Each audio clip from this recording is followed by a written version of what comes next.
Hey, everybody.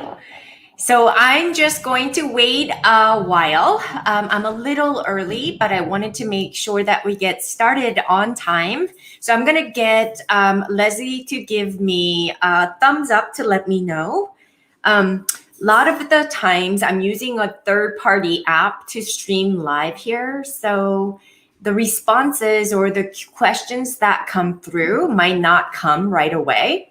So I'm going to have my phone with me so Leslie can alert me if you have questions so that I know that that I can refer to my phone to make sure that I address your questions in a timely manner. How are you guys doing? I just got the thumbs up from Leslie. Welcome to our Overcoming Autoimmunity 7-Day Detox Challenge.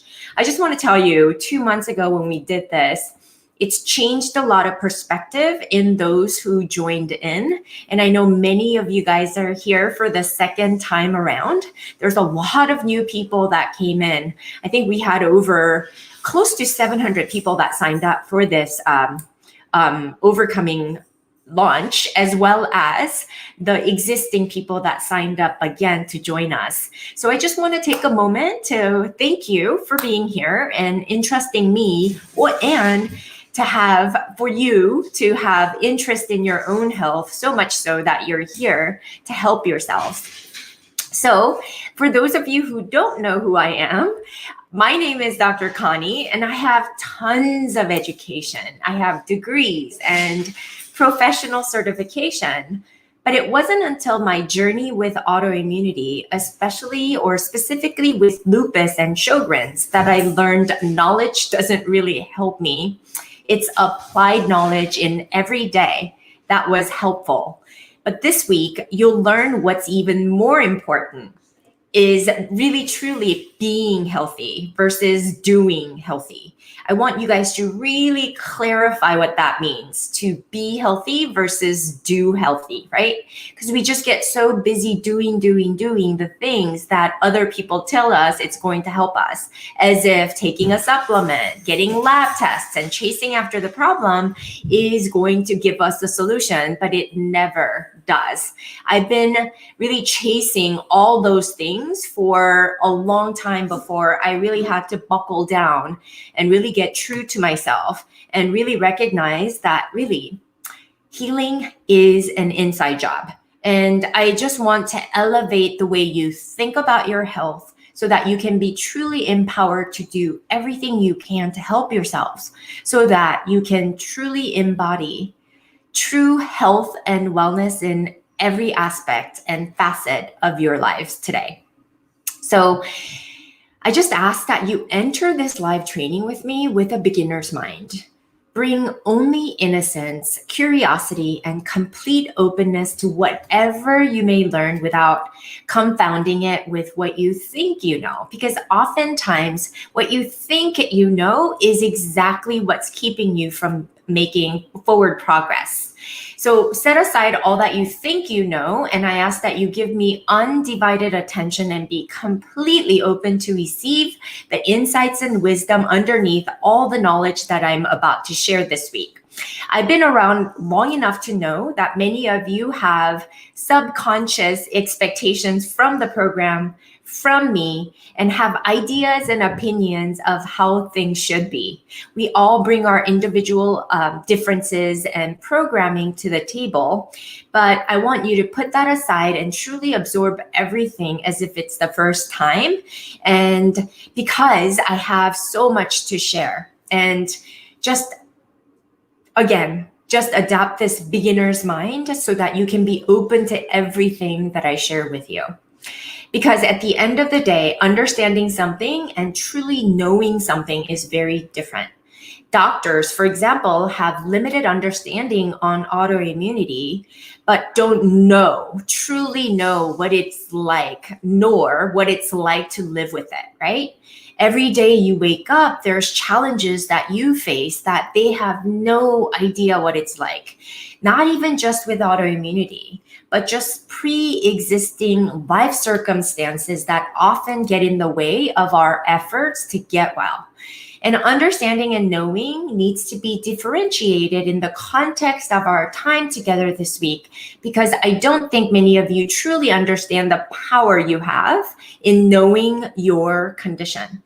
You know autoimmunity firsthand, yet we look to the doctors who understand it to help us to treat the disease as if they have the answers and we don't. But here's what I want you to remember. They treat disease, but don't really help you to heal disease. So don't follow the symptoms, but get a big picture first, and then we want to fine tune, right? So there's been a lot of you reaching out to me because you have lots of things going on that you're experiencing with your autoimmunity. And so here's something that I will share. Because the symptoms of autoimmunity are at first very highly related to what's called acute phase reactants, we can't really chase all the symptomologies, right? So I want to really define what acute phase reactants are in the overall context of what we're going to discuss, so you can clearly know what it's like to have and consider these symptoms and have some faith in knowing that all this is your body's sort of signaling to you to get your attention in its efforts to neutralize and really establish what's called homeostasis within. But before I go any further, I just want to know where you guys are kind of tuning in from. So I'd love to know, because I think there's a lot of people from all over the world, and I want to know where you're coming in from or tuning in from, what country, what state, and what specific autoimmune condition you've been diagnosed with, or if it's the symptoms that you're hoping to address. So go ahead and chat below and let me know what you're coming in with and where you're tuning in from. That would be amazing. So we have people from Las Vegas, Virginia, and there's people from other continents too, I know. So I'd love for you to know there's UK, and there's a lot of people with lupus and hypothyroidism. There's a lot of people with rheumatoid arthritis, a lot of people with Sjogren's, a lot of people with MS, and many different autoimmunity. And I want to know, and there's a person from Swanee, and I think I know who you are. Anyway, so let's talk a little bit about acute phase reactants, right? So do you guys remember, for a long time, commonly what I hear from autoimmune patients is they've been suboptimal in their health for a very long time. And it takes the doctors so long to get diagnosed with something. I remember when I was struggling for about 1.5 years, not feeling well, and not knowing that I had lupus and Sjogren's, I was in and out of the emergency room with mysterious symptoms and conditions that I just could not hide anymore. And I remember the doctors had absolutely no clue what was going on. Tests after tests, really, it was inconclusive, and everything was kind of coming out normal when I felt like I was dying on the inside. And this is a common experience in many of you. And so this is where I want to kind of bring your attention to what's called acute phase reactants. When your body is hit really hard and they reach a threshold for symptomology, right? And your body starts to react, there's a lot of things that get out of balance, right?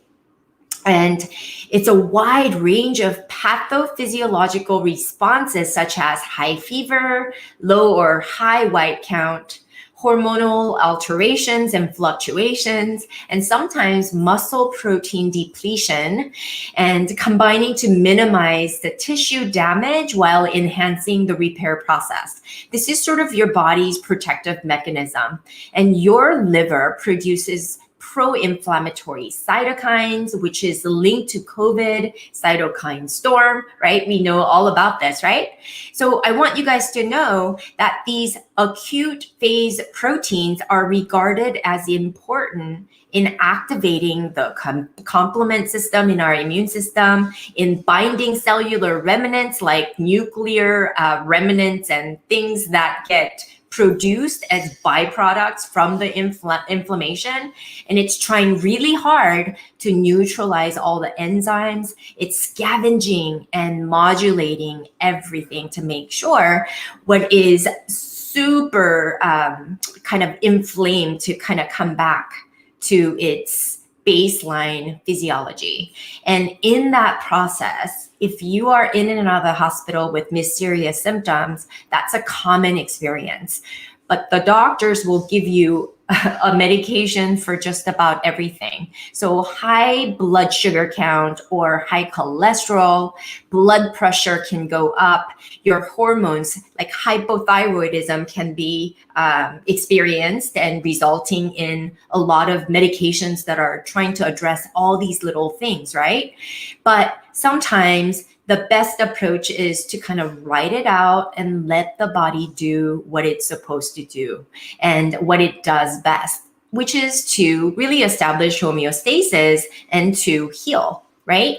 And I want you guys to know when I say big picture thinking, instead of going and diving deep into the rabbit hole, it's best when you're going through so many different symptoms to allow your body to sort of settle down. And the one focus I want you to have is an anti-inflammatory focus through the things that you put into your body and the way you eat, things you put on your skin, things you put in your head in the way of thoughts, and then really monitoring your feelings and the stress levels and all those things that go, wreaking havoc in all aspects, right? Because I remember when I was going through these acute phase of diagnosing all these possibilities of what I might have, I remember being so anxious and so scared. And I remember having panic attacks, tachycardia, and just this anxiety attack. And I could not get myself to calm down. But this is where I want you to just take a deep breath and let your physiology just settle. And trust me in knowing that I've been there. And I know exactly what that's like to kind of be in the midst of or in the eye of the storm, right? And so, but things do take time, but they do settle down. And once it settles down, you're going to be on the other side of this storm.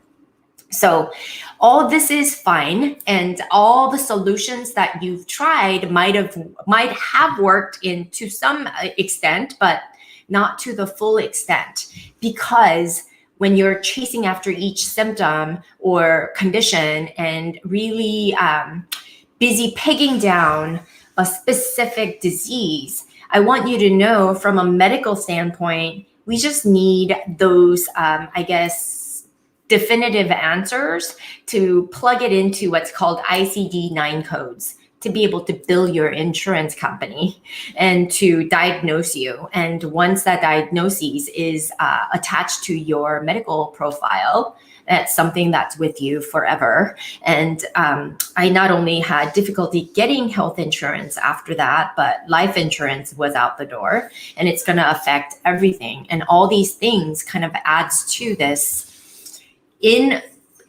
For me, it's improper treatment and really improper perspective of looking at this, right?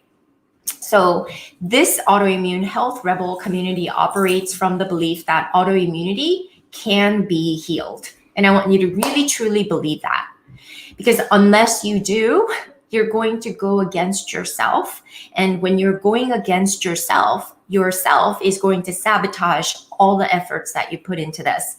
If you have your doubts, then you're going to be subject to those doubts, and that's what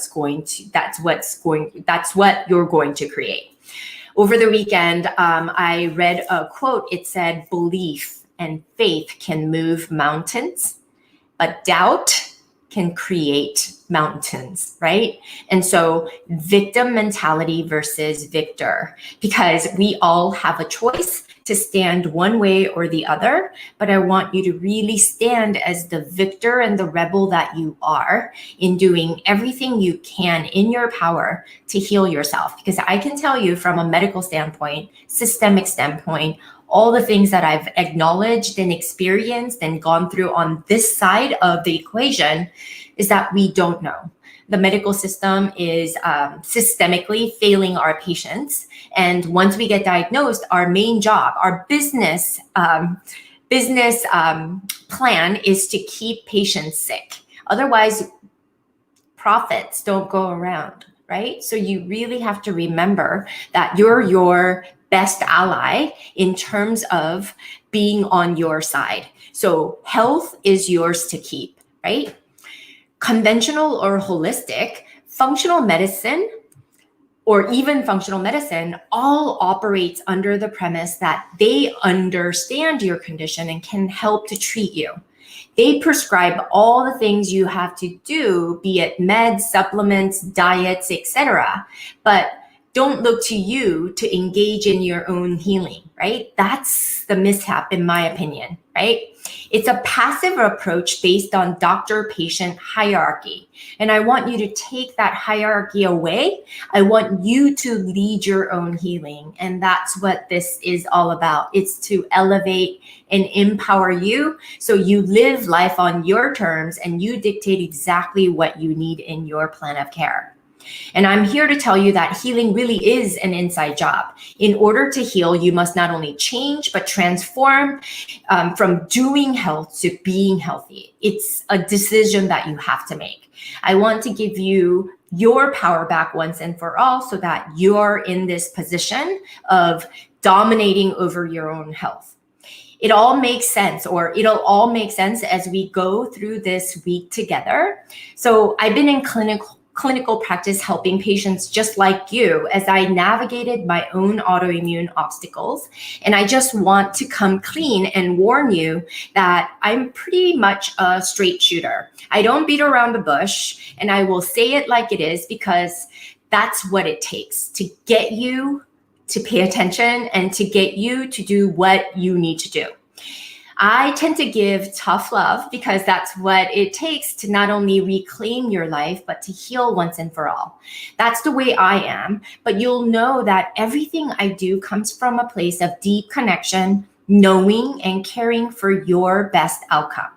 So this week, I will be coming live every single day at 11 a.m. And I ask that you follow the diet plan that we've given you, the movement sequences on a daily basis, and the meditations that will be here in this group under the units, as well as in your daily emails in your inbox. So make sure you whitelist me when you get something, and make sure you check the spam and make sure you get it out of the spam folder if it landed there. Right?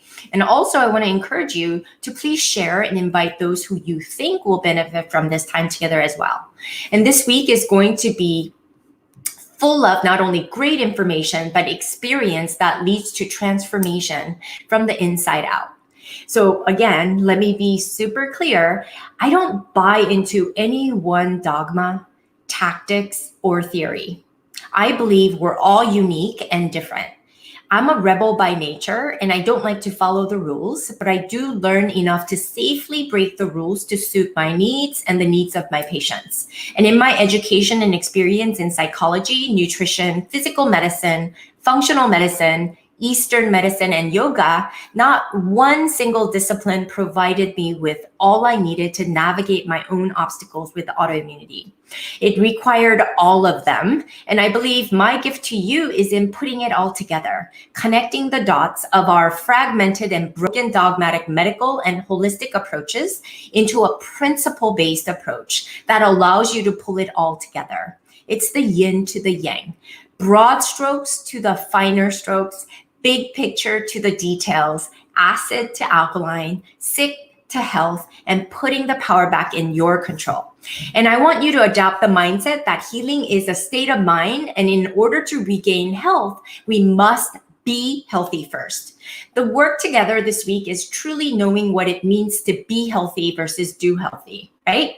So I want you guys to just close your eyes, and I want you to envision I'm slicing a lemon in half, and I am squeezing that lemon and I'm putting it into your mouth, right? Just if you can taste the lemon in your mouth, right, with your eyes closed. Did you guys physiologically salivate, right?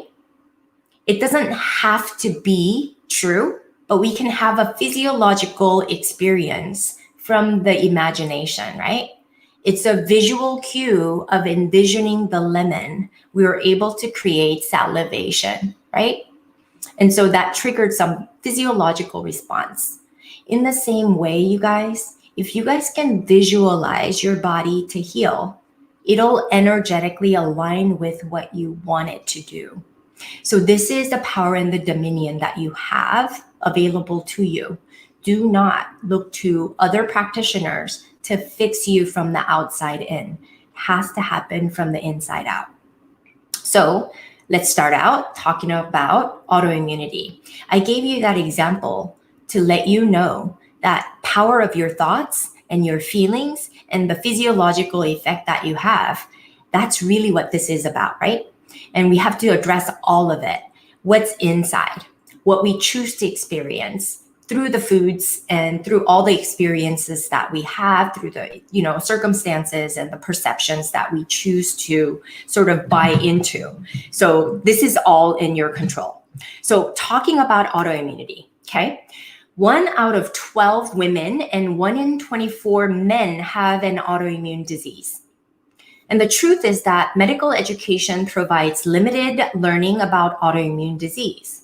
And specialists generally are unaware of the complex interrelationships among different autoimmune diseases or holistic treatments outside of their specialty area. And the ultimate goal with autoimmunity is to improve quality of life, create anti-inflammatory effects in the bodies, and improve nutritional status and lifestyle to support your health and function, right? And so before we go any further, it's important to discuss the stages of an autoimmunity. And I want you to think about where you are. So stage 1 is silent autoimmunity. This is elevated antibodies with no symptoms or loss of tissue or tissue damage. So you've just got some antibodies that they detected, like ANA, and you really don't have a whole host of symptoms right now, right? Stage 2 is autoimmune reactivity, which is elevated antibodies with symptoms, but no clinical noticeable damage to the tissues itself, right? When I say damage to the tissues, sometimes we have sclerosing or we have a sort of damaging the tissue, right? There's inflammation that can damage, for example, our kidneys, our liver, our lungs, our heart. There's some things that can sclerose, like cause scar tissue within. And so these are adhesions. Some of you guys might have it in like as a way of endometriosis.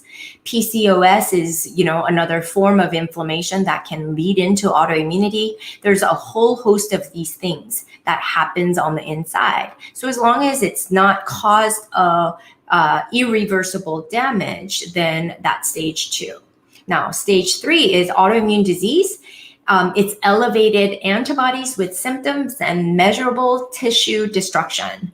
Like I had kidney nephritis due to my autoimmunity or specifically lupus, and it can sclerose, cause scarring in my kidneys, right?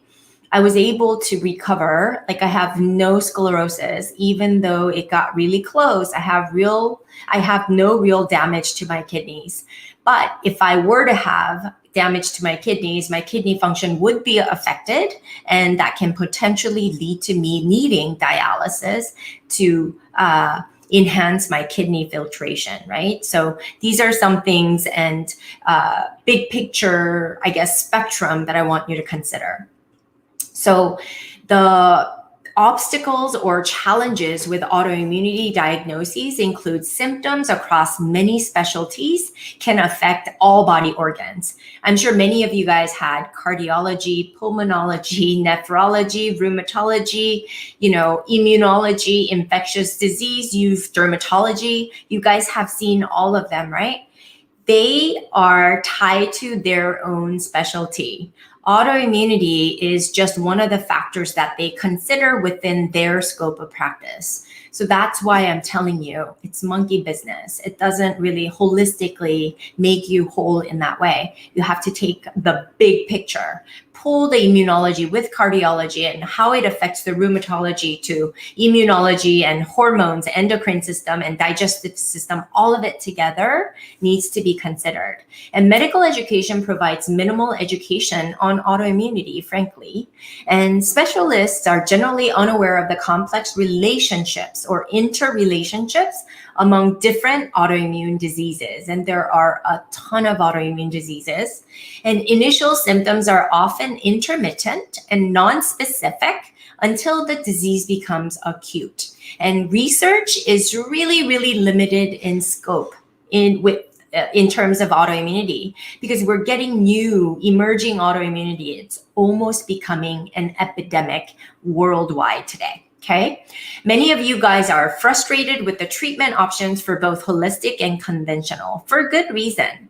And our goal here is to take proactive approach to healing to prevent our autoimmunity from becoming disease. Okay. And yet in conventional medical space, it's a waiting game until we get sick enough to detect the disease. And by then we can never cross out or erase that ICD-9 code, like I said, from our medical records. So to me, this is the upside down approach to holistic health and healing, right? Why wait? Why not get busy doing the things? And that's really what this is all about this week, is you get to do all the things while you're waiting, or even if you have the diagnoses, you can always work to recover from it, overcome it, or reverse it. See, I can say, I'm going to cure myself of lupus. I can say that for me.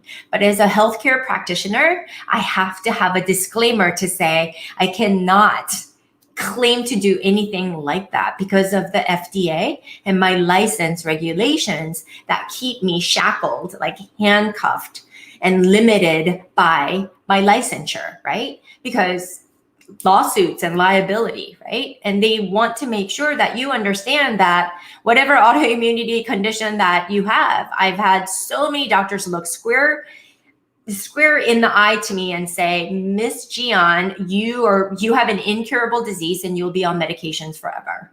Like almost like super mad, telling me when I tried to get off my medication. And so that's when I had to pave my own path to do my own thing. And look at me today, you guys. Like I am almost like there is no signs on my serology of lupus activity. Yet I still have lupus, and it's an underlying thing that's always considered through everything that I do. And the looks I get from practitioners is really that look of pity sometimes, like, oh, I'm sorry. But I'm like, why are you sorry? I'm healthier than you, right? And so this is possible for you. So don't believe into anything that they tell you, right? Confidently, I've lived it and experienced it for over 20 years, and limited understanding from the doctors that places us in an unfortunate situation where we're left to guess what's going on. And when we do finally have a diagnosis, it's left to heavy meds that cause more damage than good. And there's limited viable options for those of us living with autoimmune conditions. And this is a fact. And there's a significant biochemical imbalance that triggers and perpetuates autoimmunity. To this end, our goal in this group is to teach you how to minimize the triggers and, more importantly, perpetrators to make sure that it can be controlled and contained by everything that you do in your control. And diet is something we must start with. It's the thing that will be the most efficient in getting your body closer to its goals, because you and I eat every day, right? And getting patients on a complete anti-toxic, anti-inflammatory diet is key to making sure that we keep inflammatory and immunological dysfunctions to a minimum. And it's assumed in functional medicine that an autoimmune patient has leaky or a barrier or permeability that serves as an open door, leaky gut, right? That serves as an open door for toxins to enter the body. That's something that I want you guys to be very much aware of. Most talk about gut permeability, but it's important to recognize that there are 3 distinct barriers that we refer to in our body. There's the gut, that's the intestinal barrier. And then there's the blood to brain barrier. That's why we get foggy brain and poor memory, poor focus, all of those things. And then there's the lung, the respiratory barrier, right? Into our bronchioles. It's in our best interest to have a sealing effect on all those barriers that can be accomplished by minimizing the amount of toxic load into our body. So let me quickly explain how the gut barrier is the most important to tackle to help you seal other barriers. I believe stress is the single most factor in triggering and perpetuating autoimmunity. Stress creates gaps in our tight junctions in our gut. This is tight junctions. With stress, it opens it up for the outside toxins that enter into our body. It makes it holy, like our gut permeability, from tight junctioned, endothelial lining to really holy, to create these gaps where the toxins can enter. That's what you and I have. By sheer autoimmunity, that's what that creates. Not to mention all the stress factors that we constantly have in our lives, right? And the gaps can be worsened by inflammation, toxins, hormones, etc. But I believe, again, stress is the most profound impact on our gut, and it's something that's not fully addressed in both conventional and holistic medicine. As important as diet is, it is also important to align stress levels, movement, sleep, and eating to optimize our health in a big way, like big strokes. Do all of it together, not just address the eating part, right? It's when we do parts and pieces here and there without accountability that we fail to see the full effect of our autoimmune reversal. So what diet is best, right? I have many patients who swear to me that they are on a healthy diet, but the real question isn't a healthy diet in general. It's what diet is healthy for you. And many of you don't understand why you should eliminate dairy, why you should eliminate gluten, what foods have gluten in them, all the additives, and why you should go organic at least for a certain amount of time until your body reaches homeostasis, right? Because when thinking about foods, it's a balancing act to figure out what to eat as well as what not to eat. It's all about you learning to tune into the signals that your body is sending you. We become numb to our own body signals, but have become so attentive to the stress signals of the world, which is ultimately affecting our body. We have the ability to see, we have the ability to hear, we have the ability to taste, we have the ability to touch, right? And these are all things, sensory mechanisms that give us signaling. But too many of us are absorbed in our heads. We live in our heads. We fail to really read into what our body is telling us. Or we don't know how to read what that means, right? So let's talk about toxins in foods. First, there's the meats, the livestock. The processing of conventional meats include unsanitary conditions and inhumane treatments of livestock, which increases biotoxicity in the meats from elevated stress hormones from the animal that was slaughtered inhumanely. And then they are injected with antibiotics to keep them from dying from infections, because they're like really in tight stalls, and they have, when they're crowded in tight spaces eating cornmeal for their meal, especially in the case of, like, let's say cows, right? They're supposed to be grazing outside on the lawn and just freely just enjoying the sun and eating all the grass. Yet they want to fatten them up, because the fatter they are, the more money they can make, right? And then the slaughtering process is really, really inhumane, because the stress hormones are in them because they know they're going to die. And, when they're finally slaughtered, it it resides in their muscle tissue. And that's the biotoxicity that we tend to get. And that's why I value grass-fed, grass-finished meat for the duration of our, detox or elimination diet, because we want to kind of minimize those kinds of toxins from coming in, right? They are also fed pesticide-infested cornmeal, among others, which further toxifies the food that they eat, right? In produce, like fruits and vegetables, they are genetically engineered in some cases and are sprayed with pesticides, which leaves residues on the produce. In small amounts over time builds up, especially those of us who have autoimmunity and our threshold has decreased. So we're very hypersensitive to them, right? So let's make sure to understand too that our soil today, right? The soil by which the vegetation grows, it's not as nutrient dense as it was when our parents were growing up, right? It's stripped of all the nutrients, and byproducts of this is fruits and vegetables that are lacking the nutrients that it gets from the soil, right? And so you need to consider those things and make sure you have a good relationship. Like I'm in the Southeast, I have what's called Misfits Market. I get a vegetable produce delivered to my home, and they're all organic from local farmers. And it's great because I get to eat all the vegetables that I typically wouldn't buy by myself, but I experiment with different things. And also, lastly, I talked about this, autoimmune, leaky gut, right? We have leakiness in our gut. And so food sensitivities to gluten, dairy, and certain nuts, nightshade vegetables like tomatoes and mushrooms and peppers, right? And certain meats, etc., that don't create immediate effect. Like you won't feel it immediately. Some of you guys might feel bloated after eating gluten or dairy, but you don't know it. It's just sum total of cumulative effect over time can cause serious inflammation, driving our immune system to the point of autoimmunity. So I want to kind of dive into key facts about certain biohazardous foods, right? So I want you to remember that there are some natural toxins that can be formed in foods as defense mechanisms of plants. That's an ecological system. It's trying to protect itself from being eaten. So it has some toxic natural toxins that it has, right? And it can be in toxin-producing mold or through ingestion by animals of toxic-producing microorganisms. There's so many different things that it has that I want you to keep in mind. And natural toxins can cause a variety of adverse health effects and pose a serious health threat to both humans and animals. And some of these toxins are extremely potent and dangerous.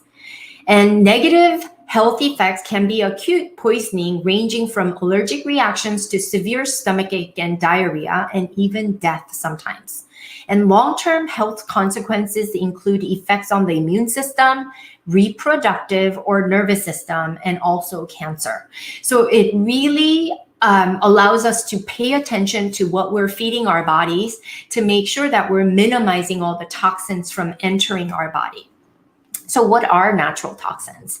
Well, natural toxins are toxic compounds that are naturally produced by living organisms. And these toxins are not harmful to the organisms themselves, but they may be toxic to other creatures, including humans, when eaten.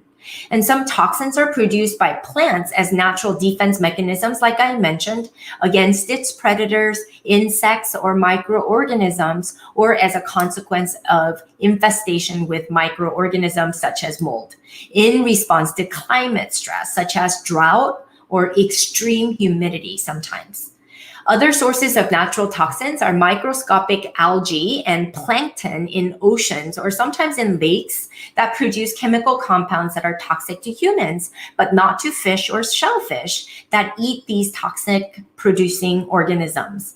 When people eat fish or shellfish that contains these toxins, illness can rapidly follow. That's why the heavy metals in the fishes need to be considered, especially in even natural ecological system, global warming. All these things are the or vegan movement. These are all things that are kind of happening right now as a result of all things that's happening in this world today, right?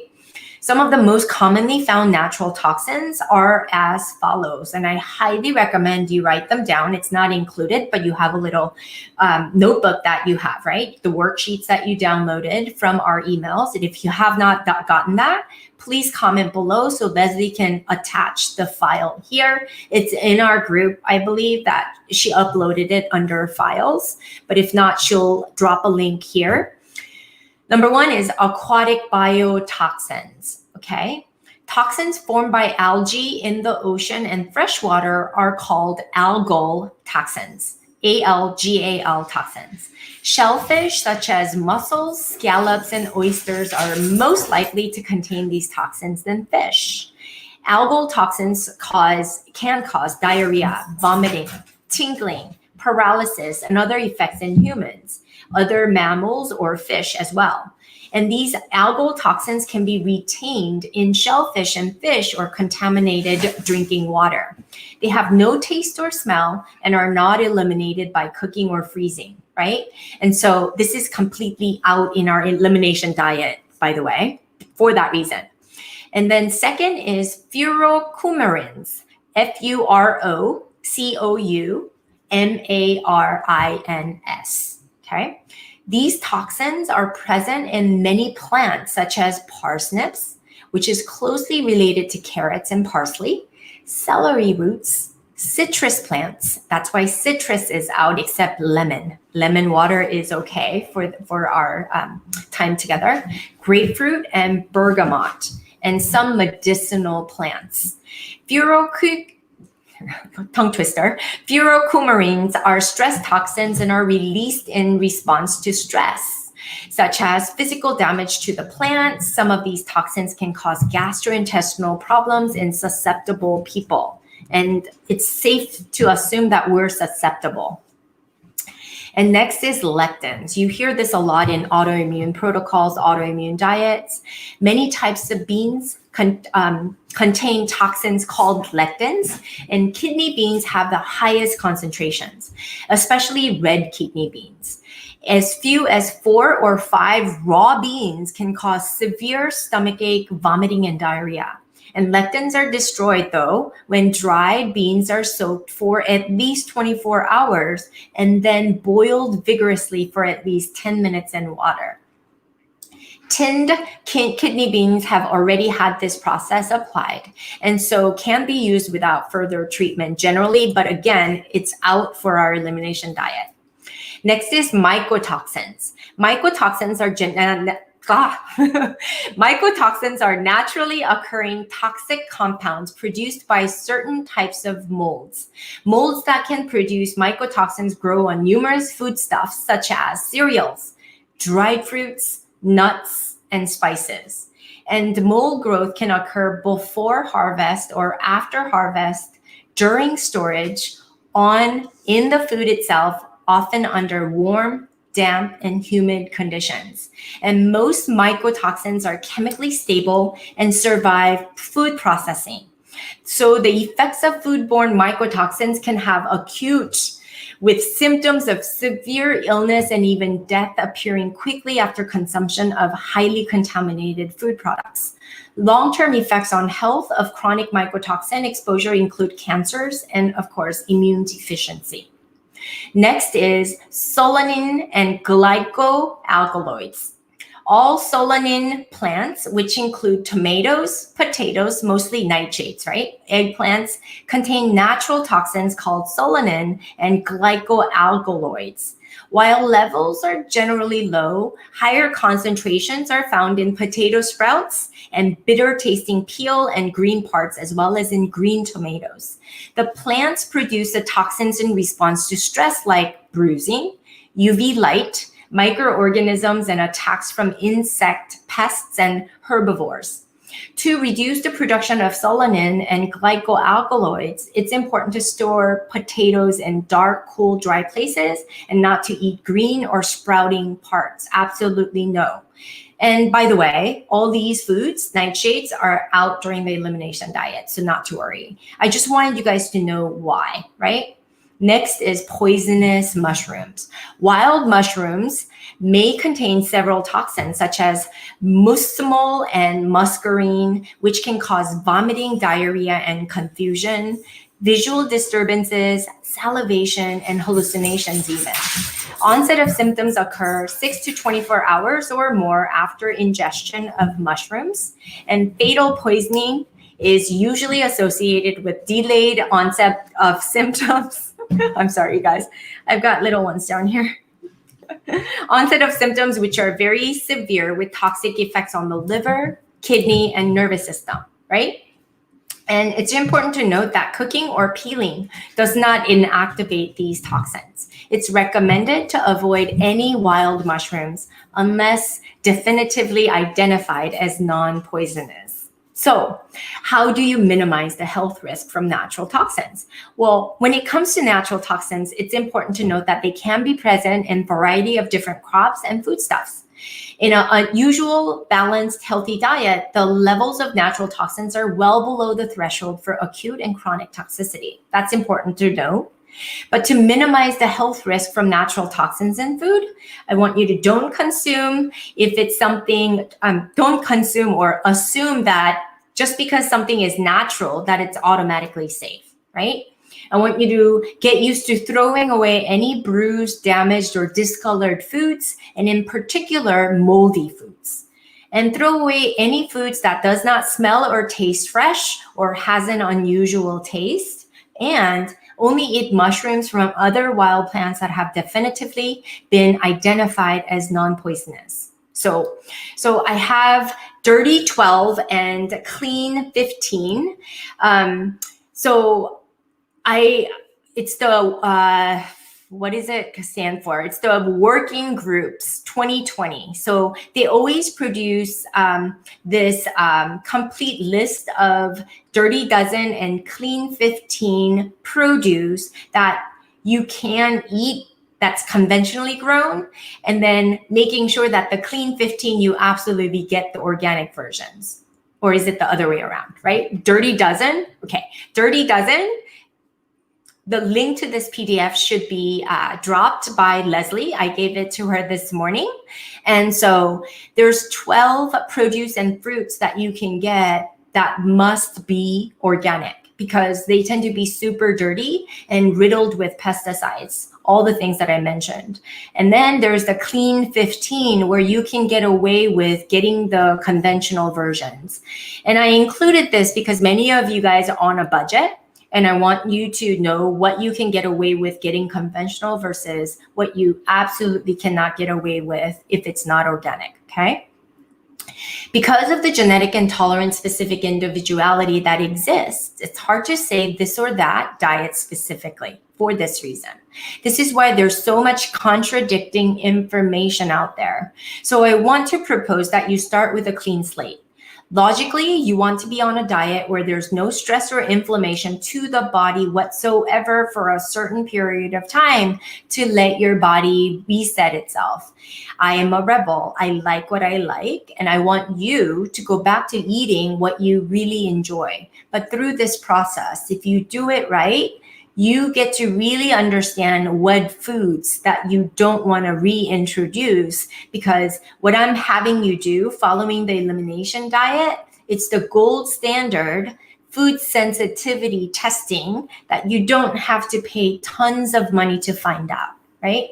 So it's a way for you to get clean, reset yourself, and then strategically add the foods back in after at least 28 days. So 7 days this week, you can do it for 4 weeks and see. And then after that, you can strategically add back the foods that you want to add back and see how you react. And that's how you know. Okay, this whole process is called elimination diet, where we eliminate all potential toxins from the body. Keep in mind that many of you will not have sensitivities or aversions to the many foods that I'm asking you to eliminate. But for you to do this right, I'm eliminating all foods that can cause common inflammation in the body. And your body is going to thank you for this during this time, right? We want you to do this ideally for 28 days to allow our body to reset, renew, and replenish to give us a chance to reverse our condition. You all have a diet plan to follow for the next 7 days, and I ask that you follow that pattern. So toxins in the foods are basic knowledge, or toxins in the foods are basic knowledge. There are chemicals, additives, preservatives, hormones in meats, and pesticides on fruits and vegetables. They find their way into our body, further eroding the tight junctions in our gut permeability, right? Or affecting our gut permeability. I want to make note that toxins are in everything, and autoimmunity is the loss of tolerance to self and the toxins, remember. So we're naturally more sensitive and reactive to many of these things. And the ultimate goal isn't deprivation. Our goal is to heal enough to create a healthy environment, to improve tolerance by creating tight junctions in our gut and allowing homeostasis to take place in our body. So for the length of this program, follow the diet for 7 days so you can experience how great you feel. Many people have commented how amazing this experience was. And it's really hard to do because your mind, your monkey mind will, the moment you deprive yourself, it's going to want to kind of make you sabotage yourself and go at it. And your friends and your family might be like just, telling you to get off it because again, we all like familiarity. And when you swerve too far left or right, then your body sort of resists it, right? So I don't want you to think that this is a deprivation, but this is really to clean you out. Think about detoxification, right? Really giving your body a hard reset. And the elimination diet pillars and the diet pillars and review of what foods to avoid and what foods to include and why certain foods should be avoided is what we talked about today. And so I really, really want you to really follow the diet if at all possible. And don't berate yourself. Don't judge yourself if you went off and you kind of made a mistake for one meal. I want you to get right back and start over, right? I want you to be fearlessly brave, feel confident, do exactly what you need to do from that place, right? So I want you guys to really think about your brain the way it works. So we don't make decisions and we don't do things from a logical standpoint. We do them out of habit. We have a habituation, right? You're a habit. Product of you is a habit of being you, doing things a certain way, despite what's good or bad for us, right? So I want you to think about the 3 levels of brain. There is the primitive brain, the reptilian brain, which is a conditioned brain. It's hardwired to like what's convenient, what's familiar, and what's easy. Okay. The second level is a mammalian brain subject to so much feelings. I don't feel like it. If you feel depressed, you know how we eat like a full, we can even eat like a whole quart of ice cream or just binge out on chips or whatever because of from that feeling. When we have negative feelings, we have these urges and we like to buffer with food or binge watch something. We do things to harm ourselves. That's a self-sabotage. And that's really hardwired in each and every one of us. So I want you guys to really be aware of how we are wired, right? So reptilian brain, mammalian brain, which is highly dependent on the feelings. And then we have the prefrontal cortex, which is highly analytical, super smart, but we don't always do what's smart. We always do what tends to be habitual, right? And I want you to understand that reptilian brain, it's part of the limbic system. It's fight or flight, right? And it really affects our autonomic nervous system. And fight or flight is associated with our sympathetic nervous system. And then there is the parasympathetic nervous system, which is calm and zen, right? It's more leveled out. And because we are shifted more towards the fight or flight, many of you guys have adrenal issues affecting your thyroid, affecting your sex hormones to everything else. And it's even affecting your brain chemistry. And it's elevating all the pro-inflammatory chemicals in the body, right? But when we shift more towards the parasympathetic, which is the calm and zen, that's why I included the meditation, so that you can really take dominion over your body. When we shift it to the parasympathetic, we're able to reset our body and really create an internal environment conducive to healing. Okay?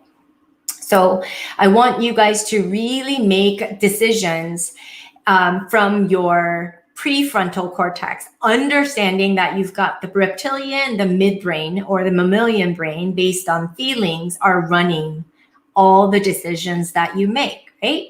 So I want you to ask yourselves 3 questions. Number 1, what would I stop, start, or do more or less of if you are already fully healthy? Like fully healthy, complete reversal of whatever it is you're struggling with right now. What would you do from that place? So I want you to think about shifting that identity, because again, reptilian is highly habitual. So I want you to shift it to an elevated state and do everything from a place of being healthy versus getting busy doing healthy. Because when we get busy doing, once I go away and all the prompts are not there and the accountability isn't there, when you're left with your own vice, on your own narrative and on your own dialogue, then you're going to slip and fall. And we don't want that, right? So I want you to change your identity to be healthy. Make that decision and write it in the comments below and share with me. What would you stop, start, and do more of if you're already that identity? Number 2, what sort of a person would I want to become after you reverse your condition, right? I want you to really envision that, because if your mind can't conceive what's possible, then it'll always produce what's here, what you're experiencing right now. Because our tendency is to look to the past to validate what we can accomplish. And if you are struggling right now in your health, it's very hard for you to have this forward perspective of what's possible for you, okay? So what sort of person would I want to become? Write that down as well. Write it in the comments, right, you guys. This is a very safe group. We're all in this together. Number 3, what sort of personal qualities would I want to develop? Would you be committed, responsible, have self-integrity, self-respect? Would you be courageous? Like, I want you to write down certain personal qualities and attributes that you want to adopt, okay? I'm going to leave you with this, okay? This is Albert Einstein said this. And I ask you to shift your perspective and out of your identity and into the new, and knowing that anything is possible, right? You're going to cure your condition. You're going to do that because you're going to commit to yourself. I want you to think about what Albert Einstein said. We cannot solve our problems with the same thinking we used when we created them. I'm going to say it again. We cannot solve our problems with the same thinking we used when we created them. Now, some of you guys might be triggered by this, thinking, it's not my fault I have autoimmunity. I'm not saying it's your fault. All I'm saying is health is our responsibility. And the moment you can look in the mirror to figure out and ask yourself, what can I do? How can I show up to help myself versus who do I go check? Who can help me? That's giving your power away. That's victim mindset. But when you look at yourself in the mirror and say, I'm going to do whatever it is to get myself well, and what would that look like? And dare to do that thing and take full responsibility for where you are right now. Once you're able to adapt that mindset, you can do anything, and everything will help for you to be elevated in your mindset so that you can be the healthiest version right now, despite all the reasons why you couldn't, right? Despite the evidence to the contrary, really. You might be going through a flare, but you're going to choose to be healthy right now so that you can be empowered to do all the things necessary by following this diet, doing the meditation, committing to the yoga, because all those things help you to metabolize, detoxify, and eliminate. And do those things so that you can be your best, right? So that you can fully be the embodiment, the 30 embodiment of the best version of yourself. That's the work that we're going to be doing together. I hope this was insightful. I'm really here for you. This is all for you. Everything you can take away.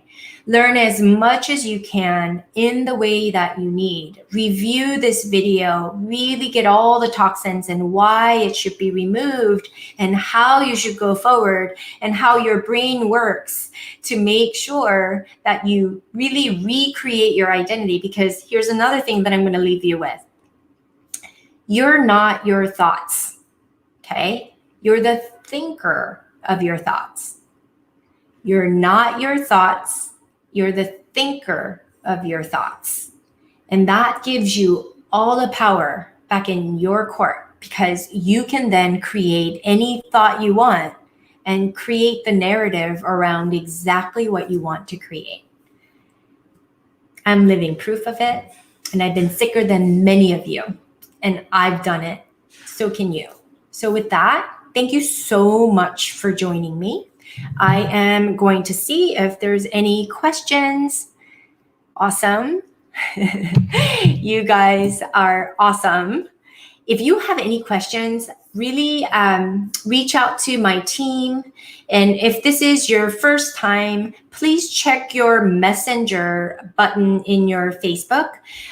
They've recently changed the platform. I don't even know how to use that anymore, but it was brought to my attention that if you guys aren't friends with my team, then you have to approve of that message. So you have to click your image, and then only then can you go ahead and make sure that you invite that person to leave you a message. So they've been reaching out to you, for those of you. So please check your messenger box and respond to them if you have any questions. Candace Ann asked, with food sensitivities, do you know why or how they go away? For example, when I was a kid, they said I had certain food sensitivities. However, they recently tested me for,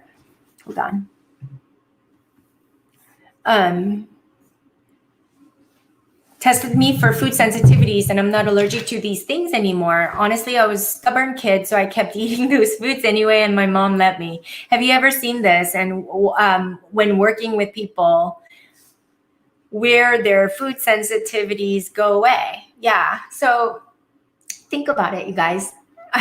Food sensitivities are food sensitivities. I want you to think about you as the host. Why do you have food sensitivities, right? Is it the chicken or the egg that came first? Is it the autoimmunity that's making it worse? Or is it the food sensitivities that's made autoimmunity? Frankly, I don't know. But yes, I did have many of the things, and I'm living proof too. I do test out, and I can pretty much tolerate any foods, right?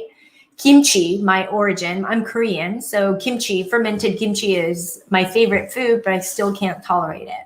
I think it has everything to do with my SIBO tendencies, because I do have type A, and it's just I have a stressful personality, right? And so stress does a number in my gut.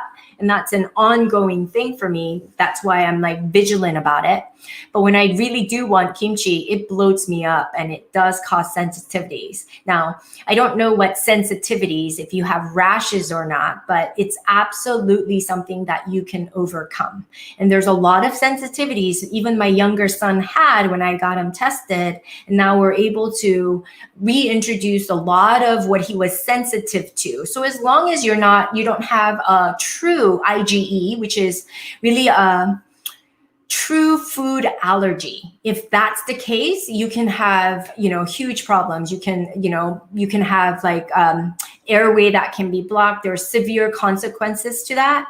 But if it's sensitivities, I've seen patients that are able, if they follow through this diet, that they were able to reintroduce them back with minimal issues. But that's all to do with you really strengthening your gut permeability, as well as to really create a more balanced microbiotic system within, right? Your microbiome needs to be well balanced again. And that's the direction that we're going. Chances are, ever since you were little, you probably had a lot of compromises. There's a lot to be talked about as we go through this week about your past childhood traumas and some things that might have happened. And there might have been some circumstantial things where you lived in a toxic environment. It might have been a moldy house. There's a lot of variables out there. So I would be very cautious as to not to get tied to what you think you have as far as the sensitivities, right? So anything's possible. Remember I said in the beginning of this talk, everything you think you know, put that to side. Don't believe anything, and then come with an open mind to learn new things and explore your body in a whole different way so that you can overcome many of these things. There's another question. Princess asks, what happens when the autoimmunity becomes a disease? Is it still treatable? I was diagnosed with kidney failure for 7 years. Well, when autoimmunity becomes a disease, it's a little bit harder because the threshold and the dysfunctions are far down the line. And with you having significant kidney involvement, I don't know the details of that. Is it autoimmune-based kidney failure or kidney disease or what have you? Because I too had kidney involvement, and I was able to reverse it. And mine was pretty bad to a point where I needed chemotherapy and such. So the answer to that would be daringly, yes, I believe it. And I'm not saying you should, because again, I'm a healthcare practitioner. I can't claim anything. But what I can claim is everything for me and what I've done. And this is really what this is. And I can tell you guys, everything that I say is backed up by a lot of the research, and it's evidence-based in that I am constantly in the literature trying to figure out what would be the best for us collectively as autoimmune patients. I hope that that answers your question. Next thing is Richard asks, is there certain foods that make the butterfly rash or redness on the face any worse or better? Yeah, Richard, you have to figure out what you're sensitive to. So as you go through this week, I'd be curious to know if that disappears, because when I got on the elimination diet and I did my detox protocol, everything disappeared. Like seriously, it's anti-inflammatory. Something that you're eating every day is irritating it.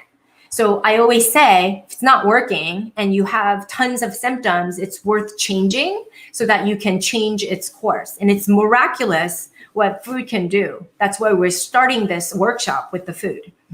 Next question comes from Shauna. She asks, when we're talking about environmental triggers, should I be cleaning chicken coop? You're lucky that you have chicken coop. I not understand what you mean, cleaning chicken coop. I don't see why, I don't see why you wouldn't clean chicken. Are you asking me that for your chickens or more for your exposure? I'm not sure. So please clarify, and I'll try to do better with that question, but that's awesome that you have your own chicken coop. Another Facebook user, that's all that comes through. She says, I keep getting bad flare-ups where it seems I'm allergic to everything only during August to November. Tested where I'm allergic to certain foods, chemicals, etc. But why do I only get this August through November? I'm not sure. It's the fall. So it might be the allergens at that time of the year. Leaves are falling. There's a lot of switch that's like going from summer to, autumn. And that's something that I can think about. And then it's the moon cycles are different too, right? And then also, I'd be curious to know what kind of foods you're changing up at that time. And if you're female, if there's any environmental things based on where you are. So it's hard to say on that, but see how this week goes for you is what I would recommend. And so chickens produce dusty poop that contain dangerous toxins. Yeah, I would get away from you cleaning the chicken coop or chicken poop. Especially because you're going to probably breathe it out. Remember, I told you respiration, you have, you're kind of predisposed to kind of inhaling those toxins. And I want to minimize that risk for you. So yeah, that's a very good question. Thank you for clarifying. I hope that was enough questions. If you have more questions coming your way, please write in the comments below. We'll be checking on a regular basis. My team is here. They're going to make sure that we do get it to me. And so thank you so much for all this engagement. And I hope everybody is satisfied with the answers that I gave you. If you're not satisfied, if you want more detail, please reiterate the question again so I can be more thoughtful about it, and I will make sure I get to it. And again, thank you so much for being here. You guys are amazing.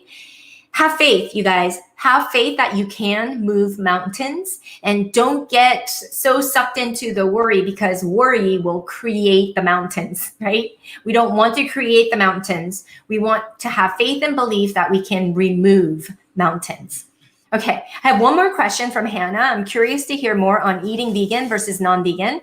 There seems to be so many different opinions out there. I'm currently eating based on the last advice I got from a holistic nutritionist who argued that all animal produce cause inflammatory reaction when consumed. Any thoughts? I have many thoughts, Hannah. That's a very good question. So I have two more questions and I'm going to end here because I've got to get going. But Hannah, here's the thing. When I was diagnosed, so I got my master's degree in nutrition, okay? I was studying public health at the time at Loma Linda, which is one of the blue zones. If you don't know what blue zones are, that's where the Centurions, the healthiest population, live in Loma Linda. I was part of the research study. I was doing vegan diet at the time. Like I was strict vegan. And then I got lupus at the end of my doctoral studies, right? And then I went to traditional Chinese medical doctor. You know what he said? I needed to eat meat for my body type constitution. So I did. I got better. Okay, so that's that. I'm not a heavy meat eater, but I know that I do well when I do eat meat. If you read anything about paleo diets and autoimmune protocols, it's all heavily based on paleo. Paleolithic diets are heavily animal-based. Fast forward 20 years, right, today, I went to another traditional Chinese medical doctor based on my curiosity from another patient of mine who had urinary prolapse, right, and urinary incontinence. I went to go see him because she said that he typifies you based on 8 constitutional body types. When I went to him, he said I should eat no red meats, that I shouldn't even eat some of the root vegetables, that I was a certain body type constitution, and I should only eat saltwater fish, a handful of them. I should eat white rice, not brown rice, no beans, no root vegetables, not all the fruits that I love, as well as he said that I can eat fish sauce, but nothing else. Like it was really, really Korean-based understanding, right? Because he was a Korean acupuncturist. And then I subscribed to Rogan podcast, right? Jim Rogan. And there was a carnivore MD. You guys should look him up. And he's all about nose to tail eating, organ meats. It's all about the organ meats, and you don't need any vegetables for the same reason that I went over. Remember I told you in vegetables, there's a lot of toxins because toxins are in vegetables. So he's saying you shouldn't be a vegetarian, right? He's an MD talking about this. And an acupuncturist is talking about this. I said, tell you, Hannah, go with the balance. And I wouldn't listen to a nutritionist because, again, the dogmas don't help us, right? We don't want to be in the extreme ends. Consider who you are. Consider following this diet this week. Eliminate all those things. Add back the things strategically and have more of a balanced approach connected to you. Because I don't know what certain foods have reactions in your body, right? We're so conditioned to leave all the things to the experts like myself. You guys are telling me what should I eat, right? Like, but I want you to tell me what should you eat, right? Based on these protocols that I give you, and then figure out how your body responds. And then I want you to be the reader of your thermostat because there is no way I can have a gauge inside your body. Your body is your own, so you have to listen to it, right? So please take that into consideration. Now, if you tend to be a little bit more vegan, you'd like that, and that's a religious or whatever cultural preference that you have, we have to make do with what you want to do and listen to yourself. But no way listen to anybody who says you have to stay over here, you have to stay over here, you have to do this, you have to do that. Like, forget all of it. Certain keto diets work for some people. In others, they can cause severe inflammation. Not all diets are the same. You have to start with you. You're the most important denominator in anything that you seek to have, right? Another one, for my exposure with MCAs and double mutated MTHFR, no mold and no food, I have 20 sheets of the fine print food I am not allowed to. See, I have discussions with my colleagues all the time. I would tell you I would rethink that. Okay, your name doesn't pop up, so I don't know what your name is, but we're creating orthorexic patients, you guys. This really viscerally gets me upset. And I was that person too, with list and list of things that I couldn't have. Like, and then I have patients that come in with list and list of things and supplements, and then most of them work with me and they walk away with a host of diets, and they have freedom to do whatever it is and eat whatever it is they want, from changing simple things and really broadening your perspective. Don't be so one-sided. You're going to be at risk for malnutrition. That's not what we're after. So I disagree with that. And I want to kind of unpack that. And I want you to better understand their standpoint, right? So don't be too extreme. It's not all about what you can't have. It's all about what food is and how your food interacts with you, and how can you be a robust host to be able to handle and decrease the threshold, right? And be robust in your own microecology to be as strong as possible. That's what this is all about. And then one other Facebook, and this is the last one that I'll do, is nausea. I have it every day, all day, cannot eat anything. Well, ginger tea might help you with that. I've gone through phases of that, lost tons of weight because of that. Ginger tea does a number, and I don't want you to get it from little packs. I want you to actually get fresh ginger, peel it, and slice it really thin. And then I want you to boil it in hot water and then let the juices flow into the water, and then add some honey to it and start drinking that. That'll calm. That's an Ayurvedic as well as traditional Chinese medical intervention for that. So that's, I'm so sorry. I don't know why. I don't know how to remove this. So anyway, Cindy, I think everybody's seeing it. This is a glitch. Leslie is saying, I'm not sure why it's doing it. I don't know how to make it go away. But anyway, you guys, we're done anyway. Thank you so much for joining me. Keep asking away. And thank you for such engaging questions. I can tell you guys are all going to get better. Trust the process. Trust yourself and trust your body to heal itself. That's what this is all about. Thank you for joining me. I'll see you guys all here tomorrow, 11 o'clock sharp.